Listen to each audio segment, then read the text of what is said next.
संबंध पूर्व श्लोकों में समस्त अंधों का मूल और इस मनुष्यों को बिना इच्छा के पापों में लगाने वाला वैरी काम को बतलाया। इस पर यह जिज्ञासा होती है कि यह काम मनुष्यों को किस प्रकार पापों में प्रवृत्त करता है। अतः अब 3 श्लोकों द्वारा यह समझाते हैं कि यह मनुष्य के ज्ञान को आच्छादित करके से अंधा बनाकर पापों के गड्ढे में ढकेल देता है। भूमि न विद्यते गृहनयर्तथादर्शो मलेन च यथोलभ्ये नावृतो गर्भसता तेन तमावृतम।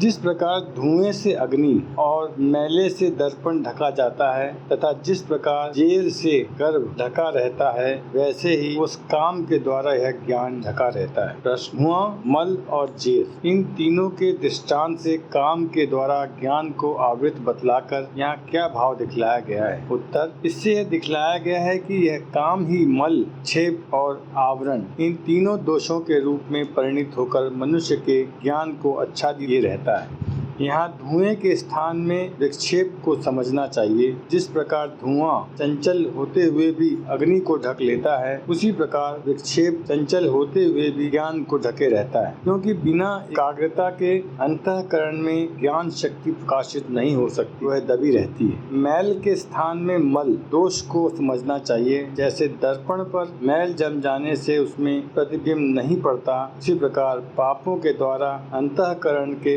अत्यंत मलिन हो जाने पर उसमें वस्तु या कर्तव्य का यथार्थ स्वरूप प्रतिभाषित नहीं होता। इस कारण मनुष्य उसका यथार्थ विवेचन नहीं कर सका। एवं जेर के स्थान पे आवरण को समझना चाहिए। जैसे जेर से गर्भ सर्वथा आच्छादित रहता है, उसका कोई अंश भी दिखाई नहीं देता, वैसे ही आवरण से ज्ञान सर्वथा ढका रहता है। जिसका अंतःकरण अज्ञान से मोहित रहता है, वह मनुष्य निद्रा और आलस्य आदि के सुख में फंसकर प्रकार का विचार करने में प्रवृत्त ही नहीं होता। यह काम ही मनुष्य के अंतःकरण में नाना प्रकार के भोगों की तृष्णा बढ़ाकर उसे विक्षिप्त बनाता है। यही मनुष्य से नाना प्रकार के पाप करवाकर अंतःकरण में मल दोष की वृद्धि करता है, और यही की निद्रा, आलस्य और अकर्मण्यता में सुख बुद्धि करवाकर उसे सर्वथा विवेक शून्य बना देता है। इसलिए यहाँ इसको तीनों प्रकार से ज्ञान का आच्छादन करने वाला बतलाया गया है। प्रश्न, यहाँ 3 पद का अर्थ काम और इदम पद का अर्थ ज्ञान किस आधार पर किया गया है। उत्तर,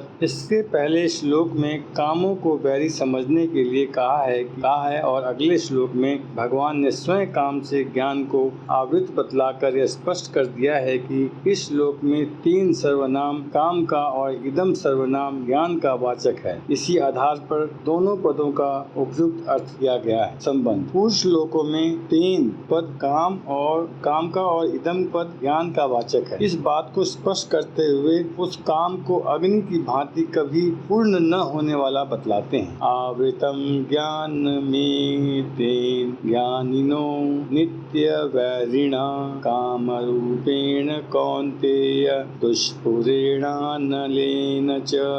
और हे अर्जुन, इस अग्नि के समान कभी न पूर्ण होने वाले काम रूप ज्ञानियों के नित्य वैरी के द्वारा मनुष्य का ज्ञान ढका हुआ है। प्रश्न, अनलेन और दुष्पुरेण विशेषणों का क्या अभिप्राय है। उत्तर, वप और कुछ भी नहीं चाहिए, ऐसी तृप्ति की भावना वाचक अलम अव्यय है। इसका जिसमें अभाव हो उसे अनल कहते हैं। अग्नि में चाहे न घृत और ईंधन क्यों न डाला जाए, उसकी तृप्ति कभी नहीं होती। इसीलिए अग्नि का नाम अनल है। जो किसी प्रकार पूर्ण न हो उसे दुष्पूर कहते हैं। अतः यहाँ उपयुक्त विशेषणों का प्रयोग करके यह भाव दिखलाया गया है कि यह काम भी अग्नि की भांति अनल और दुष्पूर है। मनुष्य जैसे जैसे विषयों को भोगता है, वैसे ही वैसे अग्नि की भांति उसका काम बढ़ता रहता है, उसकी तृप्ति नहीं होती। राजा ययाति ने बहुत से भोगों को भोगने के बाद अंत में कहा था, न चातु कामानामुपभोगेन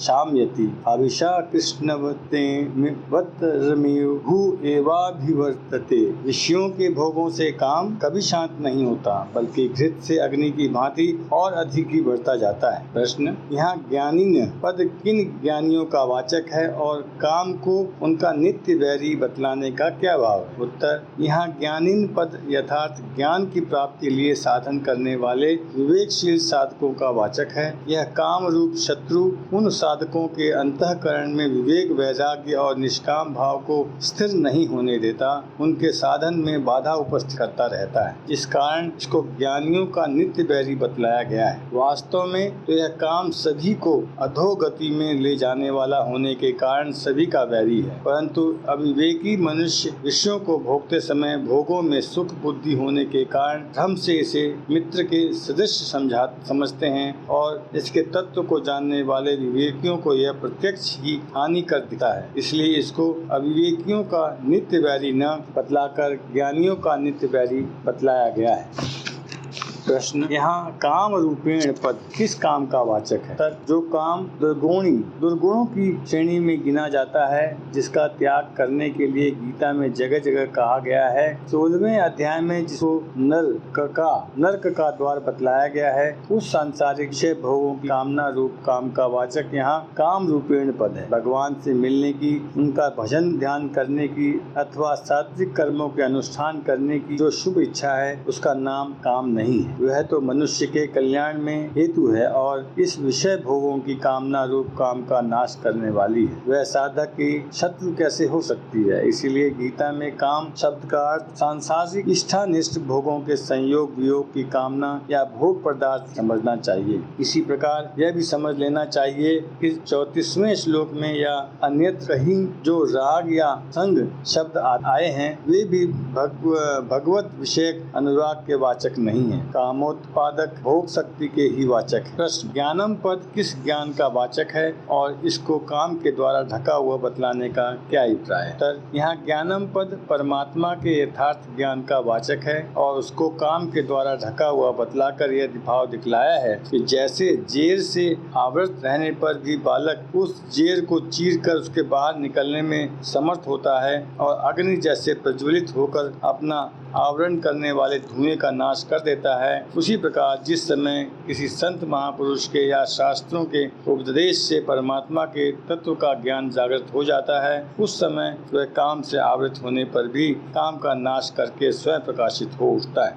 अतः काम उसको आवृत करने वाला होने पर भी वस्तुतः उसकी अपेक्षा सर्वथा बलहीन ही है। संबंध, इस प्रकार काम के द्वारा ज्ञान को आवृत बतलाकर अब उसे मारने का उपाय बतलाने के उद्देश्य से उसके वास स्थान और उसके द्वारा जीवात्मा को के मोहित किए जाने का प्रकार बतलाते हैं। इंद्रियाणि मनो बुद्धिर्षयाधिष्ठानमुच्यते एतैर्मोहयते ज्ञानमावृतय देहिनम्। इंद्रियां, मन और बुद्धि, ये सब इसके वास स्थान कहे जाते हैं। यह काम इन मन, बुद्धि और इंद्रियों के द्वारा ही ज्ञान को आच्छादित करके जीवात्मा को मोहित करता है। प्रश्न, इंद्रिय, मन और बुद्धि ये सब इस काम के वास स्थान कहे जाते हैं। इस कथन का क्या भाव है? उत्तर, इस कथन से यह भाव दिखलाया है कि मन, बुद्धि और इंद्रिय मनुष्य के वश में न रहने के कारण उन पर यह काम अपना अधिकार जमाए रखता है। अतः कल्याण चाहने वाले मनुष्य को अपने मन, बुद्धि और इंद्रियों में से इस काम रूप वैरी को शीघ्र ही निकाल देना या वहीं रोककर उसे नष्ट कर देना चाहिए, नहीं तो यह घर में घुसे हुए शत्रु की भांति मनुष्य जीवन रूप अमूल्य धन को नष्ट कर देगा। प्रश्न, यह काम मन, बुद्धि और इंद्रियों के द्वारा ही ज्ञान को आच्छादित करके जीवात्मा को मोहित करता है, इस कथन का क्या भाव? इससे यह भाव दिखलाया गया है कि यह काम मनुष्य के मन, बुद्धि और इंद्रियों में प्रविष्ट होकर उसकी विवेक शक्ति को नष्ट कर देता है और भोगों में सुख दिखलाकर उसे पापों में प्रवृत्त कर देता है, जिससे मनुष्य का अंध पतन हो जाता है। इसलिए शीघ्र ही सचेत हो जाना चाहिए। यह बात एक कल्पित दृष्टांत के द्वारा समझाई जाती है। चेतन सिंह नाम के एक राजा थे। उनके प्रधानमंत्री का नाम था ज्ञान सागर। प्रधानमंत्री के अधीनस्थ एक सहकारी मंत्री था, उसका नाम था चंचल सिंह। राजा अपने मंत्री और सहकारी मंत्री सहित अपनी राजधानी मध्यपुरी में रहते थे। राज्य 10 जिलों में बटा हुआ था और प्रत्येक जिले में एक जिलाधीश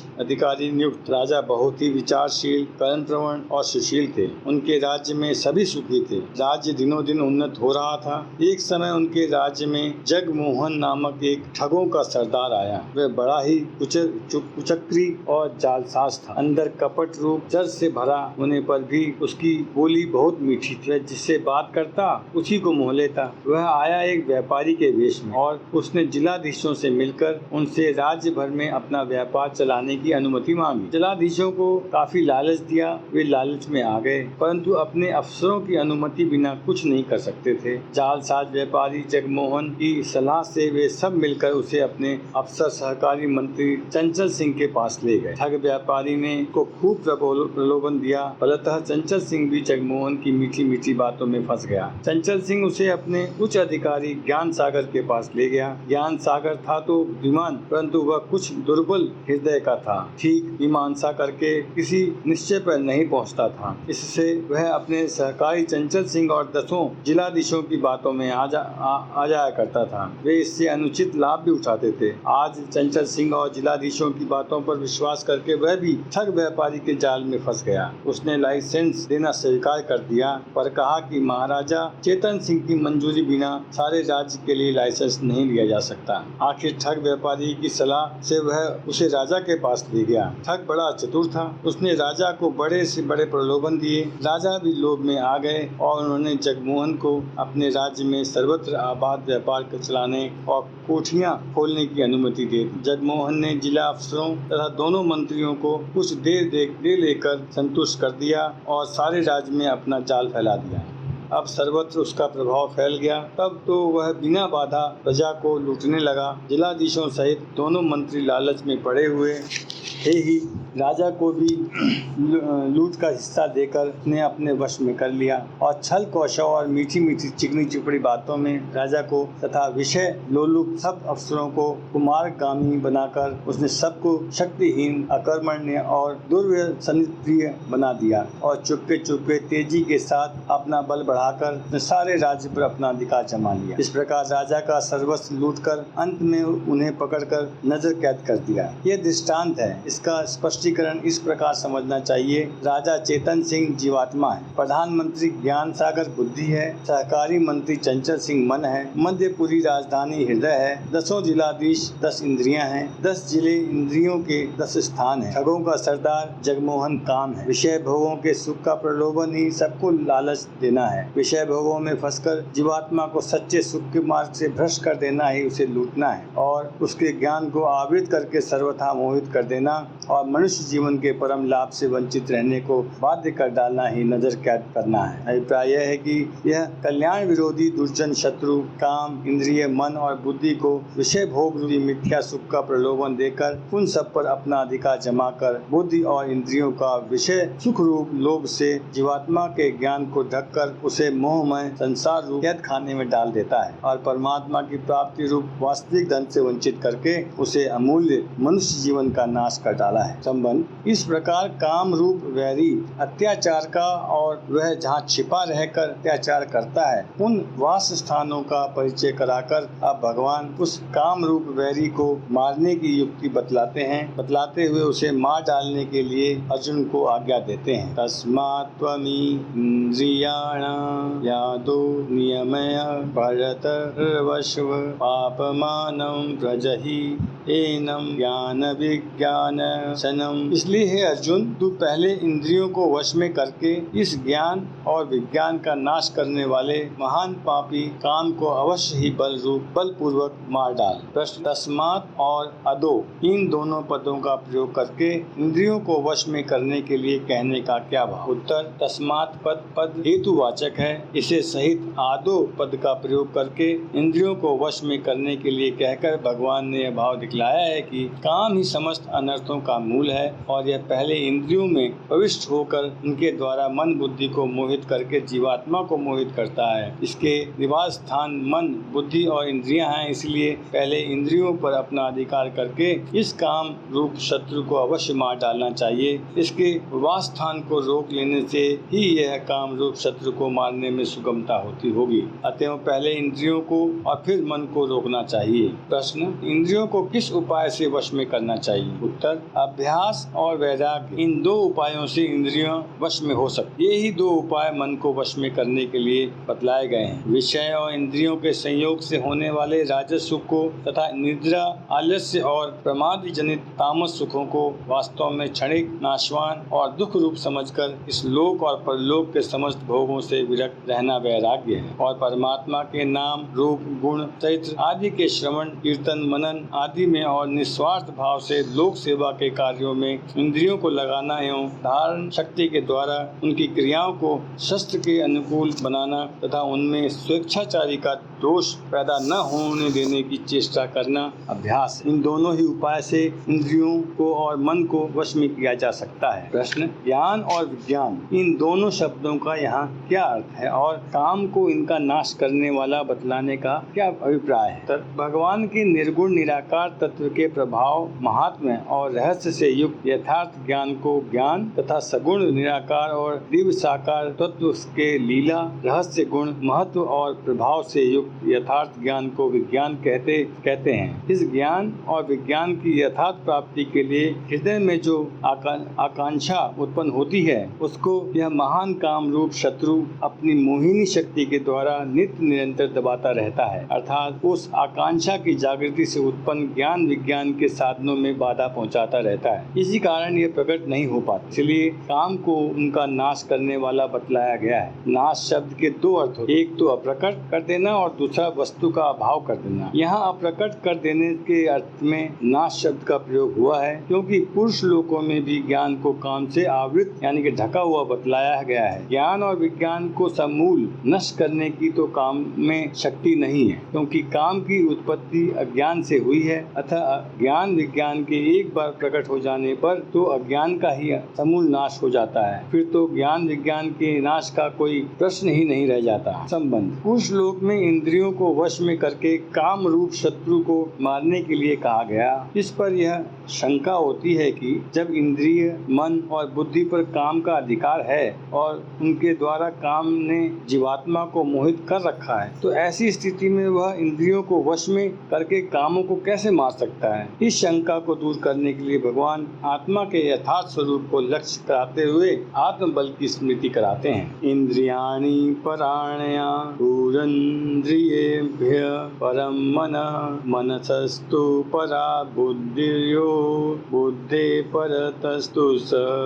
इंद्रियों को स्थूल शरीर से पर यानी श्रेष्ठ, बलवान और सूक्ष्म कहते हैं। इन इंद्रियों से पर मन है, मन से भी पर बुद्धि है और जो बुद्धि से भी अत्यंत पर है वह आत्मा है। प्रश्न, इंद्रियों को स्थूल शरीर से पर कहते हैं, यह बात किस आधार पर मानी जा सकती है? उत्तर, कठोपनिषद में शरीर को रथ और इंद्रियों को घोड़े बतलाया है। रथ की अपेक्षा घोड़े श्रेष्ठ और चेतन है एवं रथ को अपनी इच्छा अनुसार ले जा सकती। इसी तरह इंद्रियों की स्थूल देह को चाहे जहाँ ले जा सकती है, अतः उससे बलवान और चेतन है। स्थूल शरीर देखने में आता है, इंद्रियां देखने में नहीं आती, इसीलिए वे इससे सूक्ष्म भी है। इसके सिवा स्थूल शरीर की अपेक्षा इंद्रियों की श्रेष्ठता, सूक्ष्मता और बलवत्ता प्रत्यक्ष भी देखने में आती है। प्रश्न, कठोपनिषद ने कहा है कि इंद्रियों की अपेक्षा अर्थ पर है, अर्थों की अपेक्षा मन पर है, मन से बुद्धि पर है, बुद्धि से महतत्व पर है, समष्टि बुद्धि रूप महत्व से अव्यक्त पर है और अव्यक्त से पुरुष पर है। इस पुरुष से पर अर्थात श्रेष्ठ और सूक्ष्म कुछ भी नहीं है। यही सबकी अंतिम सीमा है और यही परम गति है। परंतु यहाँ भगवान ने अर्थ, महतत्व और अव्यक्त को छोड़कर कहा है, इसका क्या अभिप्राय है? उत्तर, भगवान ने यहाँ इस प्रकरण का वर्णन सार रूप से किया है, इसलिए उन तीनों का नाम नहीं लिया, क्योंकि काम को मारने के लिए अर्थ, महतत्व और अव्यक्त की श्रेष्ठता बतलाने की कोई आवश्यकता नहीं, केवल आत्मा का ही महत्व दिखलाना है।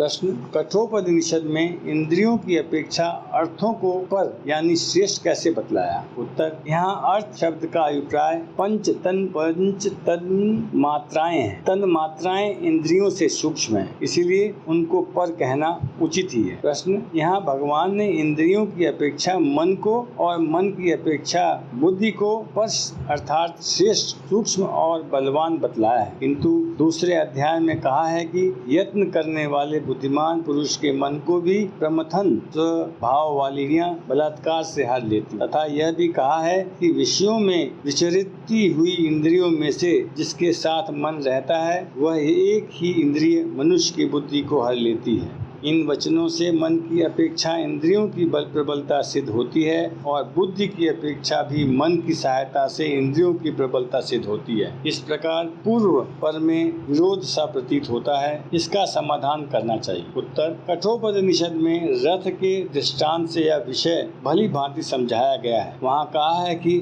आत्मा रथी है, बुद्धि उसका सारथी है, शरीर रथ है, मन लगाम है, इंद्रियां घोड़े हैं और शब्दादि विषय ही मार्ग। यद्यपि वास्तव में रथी के अधीन सारथी, सारथी के अधीन लगाम और लगाम के अधीन घोड़ों का होना ठीक है, तथापि जिसका बुद्धि पर सारथी विवेक ज्ञान से सर्वथा शून्य है, मन रूप लगाम जिसकी नियमानुसार पकड़ी हुई नहीं है, ऐसे जीवात्मा रूप रथी के इंद्रिय रूप घोड़े उच्छृंखल होकर उसे दुष्ट घोड़ों की भांति बलात्कार से उल्टे यानी कि विषय मार्ग से ले जाकर गड्ढे में डाल देते हैं। इससे यह सिद्ध होता है कि जब तक बुद्धि, मन और इंद्रियों पर जीवात्मा का आधिपत्य नहीं होता, वह अपने सामर्थ्य को भूलकर उनके अधीन हुआ रहता है। तभी तक इंद्रियां मन और बुद्धि को धोखा देकर सबको बलात्कार से उल्टे मार्ग में घसीटती हैं, अर्थात इंद्रियां पहले मन को विशेष सुख का प्रलोभन देकर उसे अपने अनुकूल बना लेती हैं, मन और इंद्रियां मिलकर बुद्धि को अपने अनुकूल बना लेते हैं और ये सब मिलकर आत्मा को भी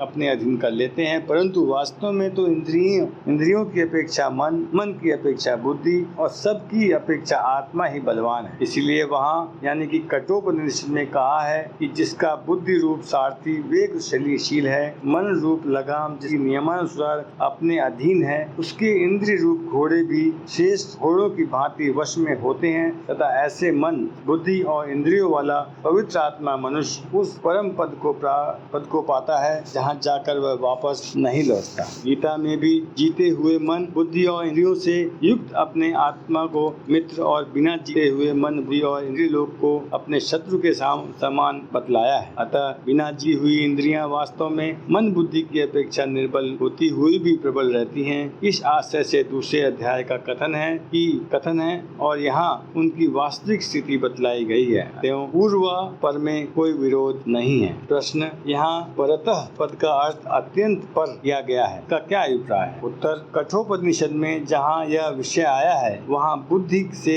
पर महत्व, उससे पर अव्यक्त को और अव्यक्त से भी पर पुरुष को बतलाया गया है, तथा यह भी कहा गया है कि यहाँ प्रकाष्ठा है, पर तत्व की अंतिम अवधि है, इससे पर कुछ भी नहीं है। उसी श्रुति के भाव को स्पष्ट दिखलाने के लिए यहाँ परतः का अत्यंत पर अर्थ किया गया है। आत्मा सबका आधार, कारण, प्रकाशक और प्रेरक तथा सूक्ष्म, व्यापक, श्रेष्ठ और बलवान होने के कारण से अत्यंत पर कहना उचित ही है। प्रश्न, यहाँ काम का प्रकरण चल रहा है। अगले श्लोक में भी काम को मारने के भगवान कहते हैं, अतः इस श्लोक में आया हुआ सह काम का वाचक मान लिया जाए तो क्या अंतर? यहाँ काम को मारने का प्रकरण अवश्य है, परंतु उसे श्रेष्ठ बतलाने का प्रकरण नहीं है। उसे मारने की शक्ति आत्मा में मौजूद है। मनुष्य यदि अपने आत्म बल को समझ जाए तो वह बुद्धि, मन और इंद्रियों पर सहज ही अपना पूर्ण अधिकार स्थापन करके काम को मार सकता है। इस बात को समझने के लिए इस श्लोक की प्रवृत्ति हुई है। यदि इंद्रिय, मन और बुद्धि से काम को अत्यंत श्रेष्ठ माना जाएगा तो उनके द्वारा काम को मारने के लिए कहना ही असंगत हो। इसके सिवा सह पद का अर्थ काम मानना कठोपनिषद के वर्णन से भी विरुद्ध पड़ेगा। अतः यहाँ सह पद काम का वाचक नहीं है, परंतु दूसरे अध्याय में इसका लक्ष्य करके कहा है कि रसोपयस्य परम दृष्टांत निर्वर्त्य, उस पर तत्व का अर्थ नित्य शुद्ध बुद्ध स्वरूप परमात्मा ही वाचक है। संबंध, अब भगवान पुरुष लोक के वर्णानुसार आत्मा को सर्वश्रेष्ठ समझकर काम रूप वैरियों को मारने के लिए आज्ञा देते हैं। एवं बुद्धे परम बुद्धत्वा संस्तभ्यात्मानमात्मना जहि शत्रुं महाबाहो कामरूपम दुरासदम। इस प्रकार बुद्धि से पर अर्थात क्षम, बलवान और अत्यंत श्रेष्ठ आत्मा को जानकर और बुद्धि के द्वारा मन को वश में कर हे महाभाव, तुम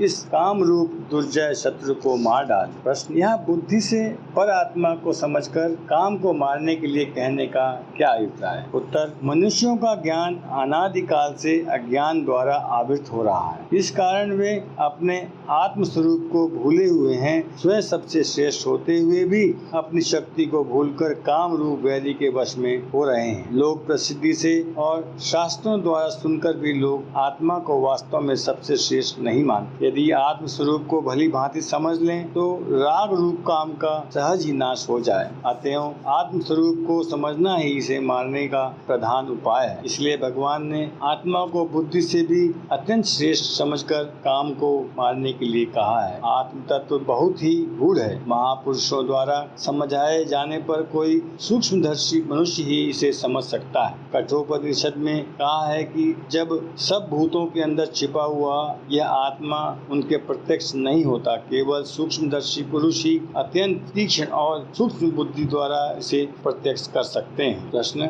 यहाँ आत्मानम का अर्थ मन और आत्मना का अर्थ बुद्धि किस कारण से किया गया है? उत्तर, शरीर, इंद्रिय, मन, बुद्धि और जीव इन सभी का वाचक आत्मा है। उनमें से सर्वप्रथम इंद्रियों को वश में करने के लिए 41वें श्लोक में कहा जा चुका है, शरीर इंद्रियों के अंतर्गत आ ही गया, जीवात्मा स्वयं वश में करने वाला है। अब बचे मन और बुद्धि को मन से बलवान कहा है, अतः इसके द्वारा मन को वश में किया जा सकता है। इसीलिए आत्मनम का अर्थ मन और आत्मना का अर्थ बुद्धि किया गया है। प्रश्न, बुद्धि के द्वारा मन को वश में करने की क्या रीत? भगवान ने 6ठे अध्याय में मन को वश में करने के लिए अभ्यास और वैराग्य के ये 2 उपाय बतलाए हैं। प्रत्येक इंद्रियों के विषय में मनुष्य का स्वाभाविक राग द्वेष रहता है। विषयों के साथ इंद्रियों का संबंध होते समय जब राग द्वेष का अवसर आवे तब बड़ी सावधानी के साथ बुद्धि से विचार करते हुए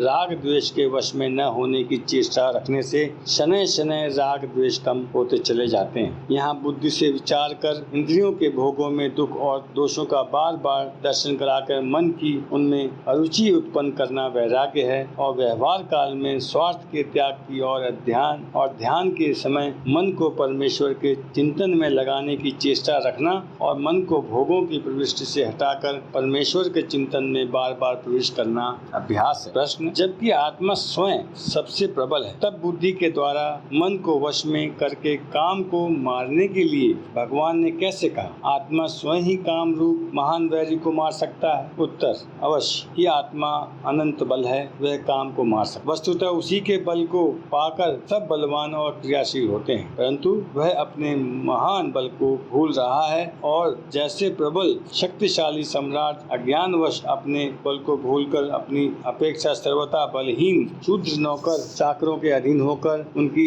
हाँ में हाँ मिला देता है, वैसे ही आत्मा भी अपने को बुद्धि, मन और इंद्रियों के अधीन मानकर उनके काम प्रेरित उस श्रृंखलता पूर्ण मन माने कार्यों में मूक अनुमति दे रहा है। इसी से उन बुद्धि, मन और इंद्रियों के अंदर छिपा हुआ काम जीवात्मा को विषयों का प्रलोभन देकर उसे संसार में फंसाता रहता है। यदि आत्मा अपने स्वरूप को समझकर अपनी शक्ति को पहचान कर बुद्धि, मन और इंद्रियों को रोक ले, उसे मनमाना कार्य करने की अनुमति न दे और चोर की तरह बसे हुए काम को निकाल बाहर करके उसे बलपूर्वक आज्ञा दे दे, तो न बुद्धि, मन और इंद्रियों की शक्ति है कि वे कुछ न कर सके, और न काम में ही सामर्थ्य है कि वह क्षण भर के लिए भी वहाँ टिक सके। सचमुच यह आश्चर्य ही है कि आत्मा से ही सत्ता, पूर्ति और शक्ति पाकर उसी के बल से बलवान होकर ये सब उसी को दबाए हुए हैं और मनमानी कर रहे हैं। अतएव यह आवश्यक है कि आत्मा अपने स्वरूप को और अपनी शक्ति को पहचान कर बुद्धि, मन और इंद्रियों को वश में करे।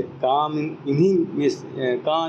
इन्हीं में बसता है और ये उच्च संकल्प हो रहे हैं। इनको वश में कर लेने पर काम सहज ही मर सकता है। काम को मारने का वस्तुतः अक्रिय आत्मा के लिए यही तरीका है। इसलिए बुद्धि के द्वारा मन को वश में करके काम को मारने के लिए कहा गया है। प्रश्न, काम रूप वैरी को दुर्जय बतलाने का क्या अभिप्राय है? उत्तर, वस्तुतः काम में कोई बल नहीं। यह आत्मा के बल से बलवान हुए बुद्धि, मन और इंद्रियों में रहने के लिए जगह पा जाने के कारण ही उनके बल से बलवान हो गया है, तथा जब तक बुद्धि, मन और इंद्रियां अपने वश में नहीं हो जाते तब तक उनके द्वारा आत्मा का बल काम को प्राप्त होता रहता है। इसलिए काम अत्यंत प्रबल माना जाता है और इसलिए उसे दुर्जय कहा गया है। परंतु काम का यह दुर्जय अभी तभी तक है जब तक आत्मा अपने स्वरूप को पहचान कर बुद्धि, मन और इंद्रियों को अपने वश में न कर। यहाँ महाबाहु संबोधन किस अभिप्राय से दिया गया है? उत्तर, महाबाहु शब्द बड़ी जा वाले बलवान का वाचक है और यह शौर्य सूचक शब्द है। भगवान श्री कृष्ण काम को दुर्जय बतलाकर उसे मारने की आज्ञा देते हुए अर्जुन को महाबाहु नाम से संबोधित कर आत्मा के अत्यंत अनंत बल की याद दिला रहे हैं और साथ ही यह भी सूचित कर रहे हैं कि समस्त अनंता चिंत्य दिव्य शक्तियों का अनंत भंडार है, भंडार मैं, जिसकी शक्ति का शुद्ध सा अंश पाकर देवता और लोकपाल समस्त विश्व का संचालन करते हैं और जिसकी शक्ति करोड़वें अंश भाग को पाकर जीव अनंत शक्ति वाला बन सकता है, वह स्वयं मैं जब तुम्हें काम को मारने में समस्त शक्ति संपन्न मानकर आज्ञा दे रहा हूँ, तब काम कितना भी दुर्जय और दुर्धर्ष वैरी क्यों न हो, तुम बड़ी आसानी से उसे मारकर उस पर विजय प्राप्त कर सकते। इसी अभिप्राय से यह संबोधन किया गया है। तस्तदिति श्रीमद्भगवद्गीतासु उपनिषत्सु ब्रह्म विद्यां योगशास्त्रे श्रीकृष्णार्जुन संवादे कर्मयोगो नाम तृतीयोऽध्यायः।